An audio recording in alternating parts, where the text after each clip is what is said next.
Today's episodes of The Twilight Zone deal with Mars and time travel. Now, if you know anything about Paradox, which is available through Amazon, you should know that I'm a big fan of Mars and time travel. So, with that in mind, let's get to it, shall we? I am the right hand of vengeance.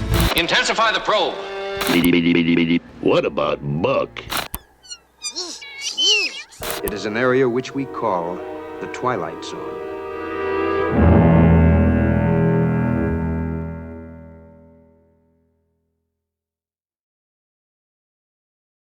Our first episode begins with Roddy McDowall on the other side of a fence, watching as a rocket prepares for its imminent journey to Mars.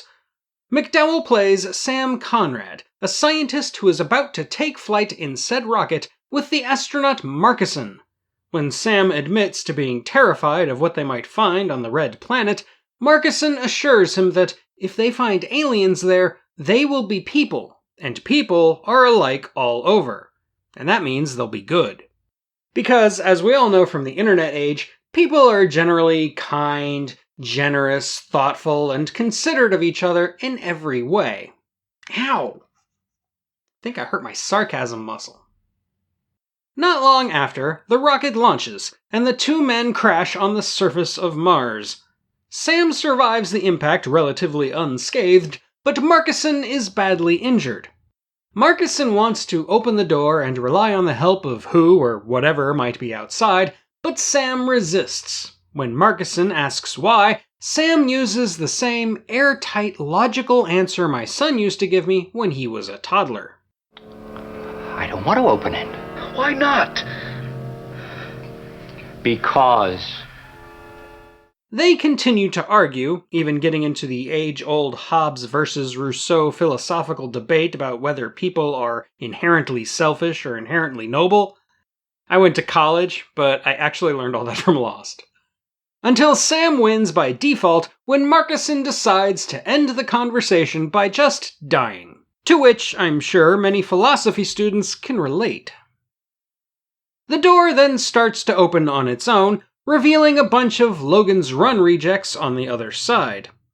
The Martians greet Sam and are able to communicate through telepathic translation. Wait a minute.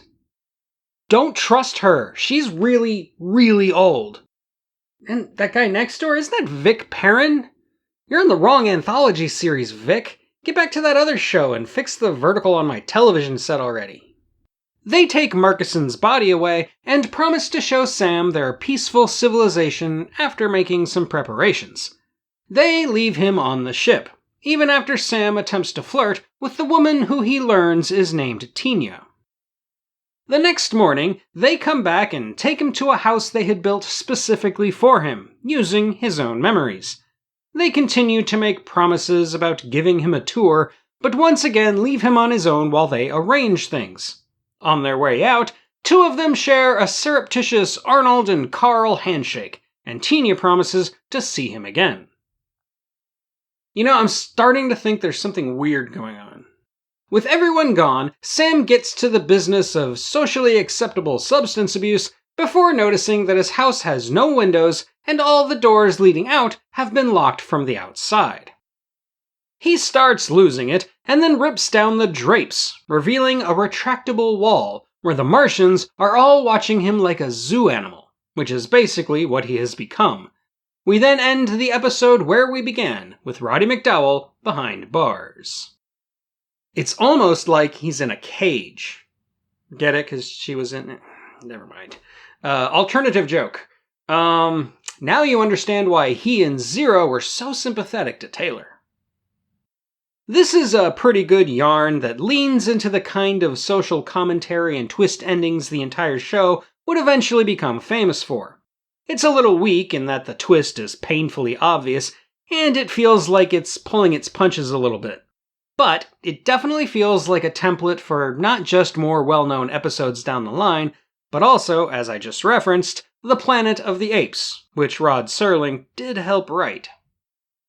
Look, Jesse, isn't this beautiful? This is a brand new 1960 Westinghouse refrigerator.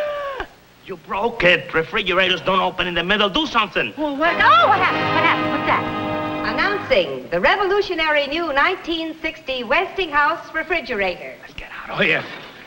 Well, hi, you two. Hi. And here it is, the amazing center drawer refrigerator.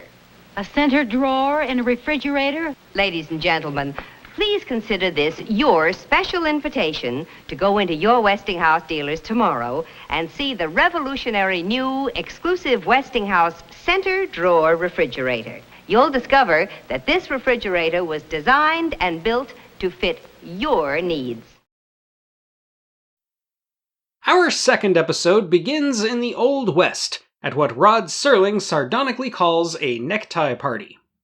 A couple of lawmen and witnesses are about to hang a man named Joe Caswell for murder, and lest we should entertain any notion that the man is being treated unfairly, he says a lot of nasty things to let it be known that he is one of the most unpleasant and remorseless villains to ever hawk into a spittoon. As soon as they let him drop, though, Caswell simply vanishes into thin air. Stupid no-clip hacks. This is why I don't play Red Dead Online. He awakens in a laboratory some 80 years in the future, injured from the attempted hanging, but still alive.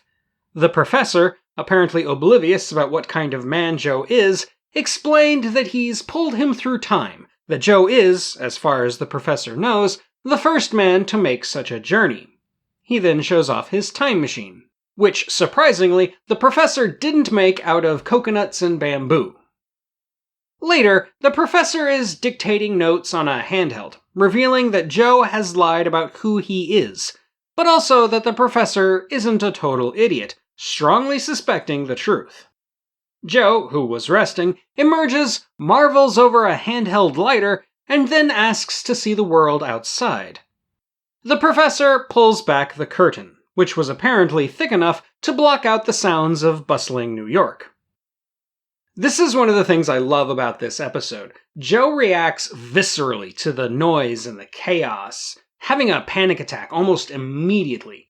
Most stories like this will gloss over that bit, but this episode really leans into it, especially later. After he calms down a little, the professor confronts Joe about his past, revealing he knows the man was being executed when he was snatched into the future. They talk about justice, but once Joe shows his true colors, the professor reaches for his gun, only for Joe to smash a lamp over his head. When the dictation machine creepily replays the professor's notes about him, Joe then grabs the gun and runs away. Out in the busy New York streets, Joe is immediately overwhelmed and confused, nearly gets run over, and then stumbles into a phone booth when he hears it ring. Not really understanding how phones work, he gets claustrophobic and forces his way out of the thing, injuring himself in the process. He then goes to a bar, shows how much he hates jazz, and places his gun on the counter. The bartender gives him some booze in an effort to appease him, because that's a great idea, and then turns on the TV, which just so happens to show a Western shootout in a first-person view, prompting Joe to shoot the boob tube and run off. He makes his way back to the professor's lab, with the professor presumably dead or severely unconscious, when another crook walks in, hoping to clean the place out. Only in New York. It takes Joe a surprisingly long time to figure out what's going on, but once he does, he makes a play for the gun. Then, two poorly disguised stuntmen have a fistfight before Joe gets fittingly strangled to death by the other robber. This guy then plays around with various knobs and switches and accidentally sends himself through the time machine, sent back to the exact moment Joe had come from, where he is hanged, much to the confusion of the men at the execution. I'm a fan of time travel stories, obviously, and this one is pretty neat. Like I said before, I like how clearly panicked and confused Joe is when he emerges into the 20th century, and I like the ironic touches at the end. My only complaint is that the lighter that amazed Joe and that the second crook made a point to pocket should have dropped on the ground in the end and been picked up by one of the 19th century spectators. I just think that would be cool. It doesn't really take away from why I like this episode, though. And that's all I have on People Are Alike All Over and Execution. Now, as always, do all those YouTubey things. Check out my Patreon. Huh? And all that other good stuff. But until next time, this is the Unapologetic Geek, telling you to never be ashamed of what you love. As long as you're not hurting anybody. The more you kick, the more justice I figure there is in the world. Well, I'll do a jig for you, Pappy.